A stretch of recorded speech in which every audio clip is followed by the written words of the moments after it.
Doctor Yunus কি জিনিস বাঙালি জাতি চিনল না।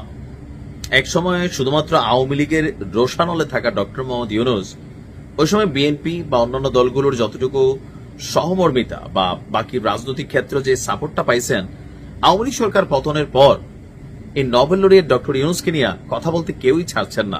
তবে এর মাঝখানে আরো একটা সুসংবাদ হচ্ছে যে ডক্টর ইউনূস আবারও নোবেল পুরস্কার পেতে যাচ্ছেন। একটা আশ্চর্যবোধক চিহ্ন আছে। এটার বক্তব্যের মিনিংস হচ্ছে তিনি ভূষিত হতে পারেন, আবার নাও পারেন, তবে আলোচনায় আসতেছে ওনার নেক্সট থিওরি।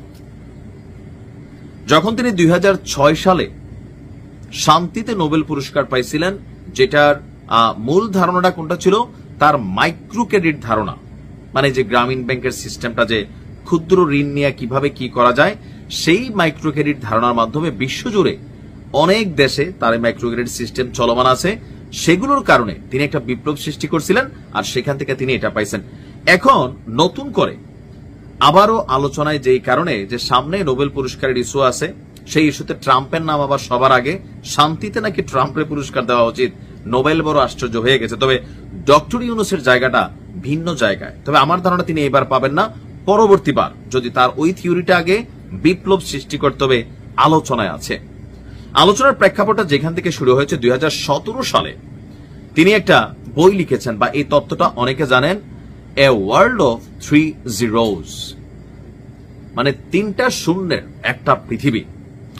এই যে তার ধারণাটা, সেই ধারণাটা 3 zeros থিওরি নামে পরিচিত। তো এইটাতে কি কি আছে, যেখানে আপনার 3টা জিরো দিয়ে বোঝানো হচ্ছে। এখন তার এই যে 3 zero থিওরি, প্রথম হচ্ছে জিরো পভার্টি, জিরো আনএমপ্লয়মেন্ট এবং জিরো নেট কার্বন এমিশনস। এখন এই ধারণাটা আসলে বাস্তবায়ন করবে কারা, এটা হচ্ছে কোটি টাকার প্রশ্ন। যেমন প্রথম তিনি যেই থিওরিটার কারণে পাইছেন মাইক্রো ক্রেডিট, এইটা একটা ব্যবসায়িক সিস্টেম, যেটা অনেক দেশ বা অনেক ব্যক্তি উদ্যোগে অথবা এনজিও উদ্যোগে অনেক এটা নিয়ে কাজ করছেন। খুবই সুযোগ ছিল যে নিজেরও প্রফিট পাইলো, আর অনেকগুলো মানুষেরও কর্মসংস্থান হয়ে গেল, অথবা সামহাও তারা আপনার কি বলে যে প্রফিটেবল অবস্থানে গেল, দারিদ্র বিমোচন হইল। কিন্তু দারিদ্রের অবসান এটা কিয়ামত পর্যন্ত আমার মনে হয় না যে মানুষের মধ্যে থেকে কমবে। দারিদ্রের সংজ্ঞাটা এক এক দেশে এক এক রকম। নাম্বার 2 হচ্ছে জিরো আপনার আনএমপ্লয়মেন্ট, এই যে কর্মসংস্থান। প্রযুক্তি যেভাবে সারা পৃথিবীতে এই মুহূর্তে আপনার সামনের দিকে যাচ্ছে, আমরা তো দেখতেছি যে কর্মসংস্থান আস্তে আস্তে এটা জিরোতে চলে যাবে, যে মানুষ সামনে কাজই পাবে না। সেখানে আপনি জিরো আনএমপ্লয়মেন্ট, এটা খুবই চ্যালেঞ্জিং একটা ইস্যু। আর বাকি হলো জিরো নেট কার্বন এমিশন। এইটা আরো অসম্ভব। কেন?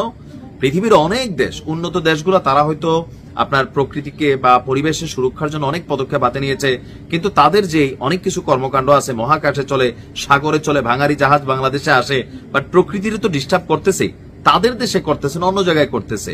এই 3টা জিরো আসলে কখনো করা আদৌ সম্ভব হবে না।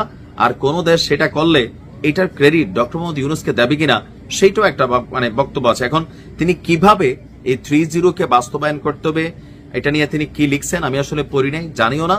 তবে টাইটেল দেখে মনে হয়েছে এটা একটা অসম্ভব ইস্যু। আসলে নোবেল কিন্তু এরকম বড় বড় কাজের জন্য পায়, যেটা অসম্ভব ইস্যু। আপনার কি মনে হয় যেটা বাস্তবায়ন হবে আগামী 2-4-5 বছরে ডক্টর ইউনূসের জীবদ্দশায়? আমার মনে হয় না। আবার পাইলেও পাইতে পারেন যে থিওরিটার জন্যই তাকে দেওয়া হইতে পারে, যে সমস্যা নাই, থিওরি দিছে, আমরা রাখলাম। পৃথিবী আগামী দিনে একটা থিওরির উপরে হাঁটবে, উন্নত দেশগুলা, যে হ্যাঁ ডক্টর মোহাম্মদ ইউনূসের থিওরিতে আজকে আমেরিকা 3 জিরোতে আছে, কানাডা 3 জিরোতে আছে, অথবা মানে বিভিন্ন দেশ যারা উন্নত দেশগুলো আছে, তারা আবার চিন্তা করলে করতেও পারে। ভালো থাকুন, আসসালামু আলাইকুম।